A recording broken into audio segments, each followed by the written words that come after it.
और जब गोबर की हेल भरती है तो भाई छोटे से कन्हैया क्या मदद कर दे, लेकिन वो तो गोपी को देखना था, उसे ठाकुर को देखना था जी भर के अपने पास। तो आज गोबर की हेल को उचकाते हैं, सर पे रखती है, गोपी डाल के आती है, वापस आती है। अब उसके मन में आया कि मैं इसको छू करके देखूं, स्पर्श करके देखूं। आज गोपी के मन में आया इसे छू करके देखूं। अब वो सोच रही है मैं इसे छूऊं कैसे। तो गोपी कहने लगी लाला अरे हमें तो ध्यान नहीं रहा, तू मेरा काम करा रहा है तो भाई हमारा तुम्हारा हिसाब कैसे होगा। भाई अगर तूने मुझे ज्यादा हेल उठा दिए और मैंने तुझे कम माखन दिया तो तू घाटे में चला जाएगा, और तूने कम हेल उठवाई मैंने तुझे ज्यादा माखन दे दिया तो मैं घाटे में चले जाऊंगी। तो भाई कोई हिसाब तो होना चाहिए।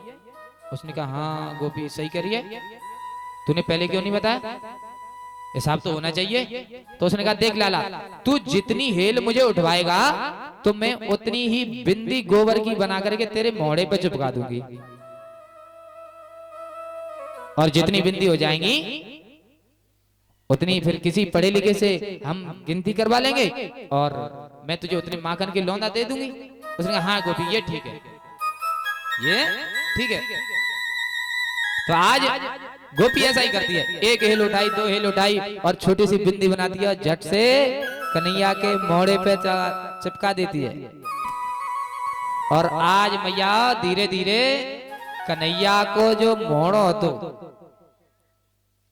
सबसे पहले तो इतने मलू के इतने सुंदर है वे, फिर ऊपर से पूरे मोड़े पे काजर पुत्रो जो रात को लगो, और इधर से गोपी ने पूरा उनको मोड़ो गोबर से भर दियो।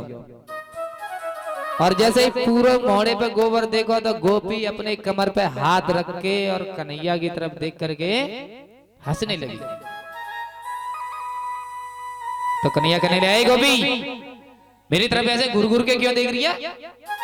अरे मेरी मैया कहती है अगर ऐसे कोई देखता है तो नजर लग जाती है, मुझे ऐसे ना देख नजर लग जाएगी। तो गोपी कहने लगी लाला तू है ही नजर लगाने लायक, तू है ही नजर लगा, बहुत सुंदर लग रहा है, तू वास्तव में है ही बहुत सुंदर और तू लग भी बहुत सुंदर रहा है। तो कन्हैया अच्छा मैं इतना सुंदर हूं, हाँ लाला तू बहुत सुंदर है। अच्छा गोपी एक मिनट रुक, मैं अपनी मैया को दिखा के आता हूं और मैं अभी वापस आता हूं तेरे पास। इतना कह करके दौड़ते हुए वापस चले गए और आवाज लगी मैया मैया कहाँ है बाहर आ। और मैया जैसे ही बाहर निकल के आई, ओहो जैसे ही चेहरे को देखा मैया ने कहा दारी के कहां से आए हो है। मैया ने कहा पहले ये बता मैया मैं सुंदर लग रहा हूं ना। और मैया ने जैसे ही देखो पूरे मोहड़े पे गोबर छपो, आहा दारी के कहां से तू अपने मोहड़े पे या गोबर को पोतलाओ। और मैया अंदर गई और बाल्टी भर के पानी लाई और जैसे ही मोहड़े पे मारना चाहो तो झट से कन्हैया हट गए। और मैया कहने लगे, कन्हैया कहने लगे मैया ये तूने क्या कर दिया होता। मैया क्या हुआ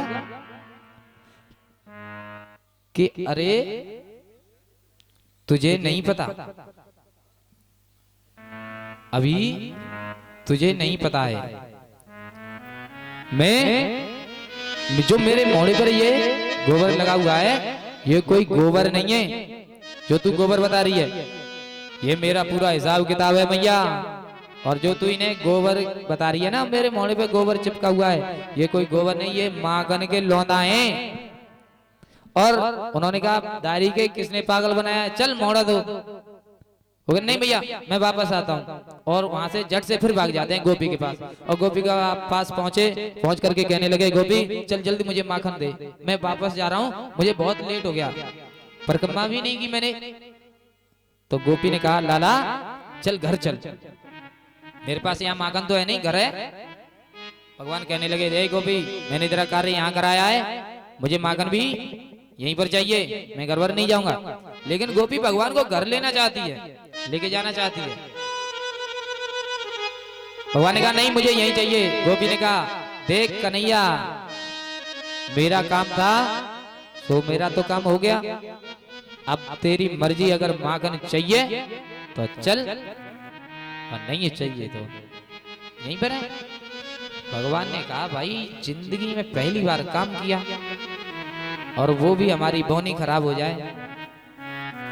उन्होंने चलो घर जाने में कुछ नहीं है। तो गोपी के घर गए। गोपी जैसे ही घर पहुंची तो घर पर कोई नहीं था और गोपी भगवान को अंदर ले गई और अंदर जैसे ही भगवान हुए गोपी ने कुंडी बंद कर दी। और जैसी कुंडी बंद की भगवान ने कहा ए गोपी कुंडी क्यों लगा रही है? तो गोपी ने कहा लाला तुझे नहीं पता अभी हमारा और तुम्हारा हिसाब होगा और कोई तीसरा देखे तो क्या कहेगा कि इतना माखन कहाँ उसको खिला रही है। भगवान ने कहा अरे गोपी तू तो बड़ी होशियार है, सही बात है, ठीक है लगा दे, चल जा माखन लेके आ। तो गोपी आज अंदर जाती है और अंदर जाकर के वापस आई। उसने कहा लाला, भगवान ने कहा माखन कहाँ है माखन? उसने कहा लाला एक बात कहूं? मैंने कहा हाँ। कि भाई जो मेरी सास है ना, जो मेरी सास है, मैं माखन तो निकाल के रख के गई लेकिन मेरी सास ने वो माखन को गरम करके उसका घी निकाल के रख दिया, माखन तो है नहीं। भगवान ने कहा गोपी फालतू में पागल बनाई जा रही है? सारा काम करा लिया, माखन वागन के चक्कर में तू मुझे यहाँ पर भी ले आई, मुझे माखन चाहिए कुछ भी कर। तो गोपी फिर अंदर गई और वापस आई। तो गोपी ने कहा कि लाला सुन, मुझे माखन तो नहीं मिला और माखन है नहीं, मैं माखन नहीं दे पाऊंगी। हाँ 3-4 दिन की पुरानी मेरे घर में छाछ जरूर रखी है। हम यहाँ क्या रखा है? छाछ रखी है, अगर तुझे चाहिए तो बता लेके आऊं। तो भगवान ने कहा भाई माखन तो है नहीं और पहली बोनी है खराब हो जाएगी, चलो माखन ना सही छाछ ही सही। उसने कहा चलो ठीक है ले आओ, कुछ तो लाओ। तो भगवान से आज गोपी कह रही है सुन, मैं तुझे छाछ तो दे दूंगी, मैं तुझे छाछ तो दे दूंगी, लेकिन मैंने सुना है तू नाचता बहुत अच्छा है।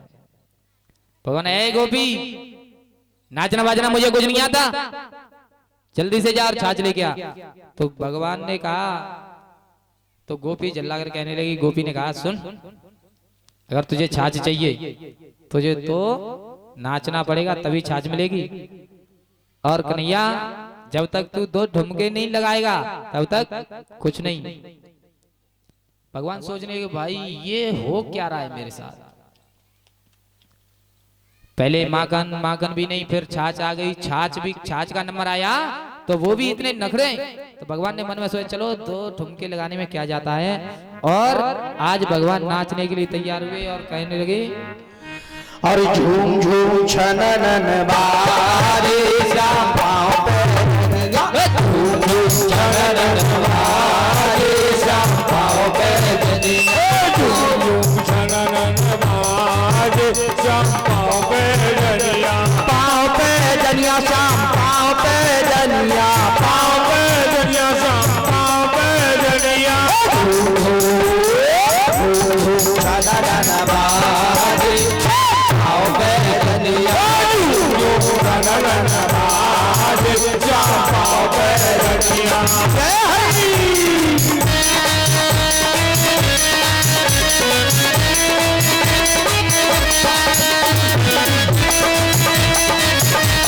जनिया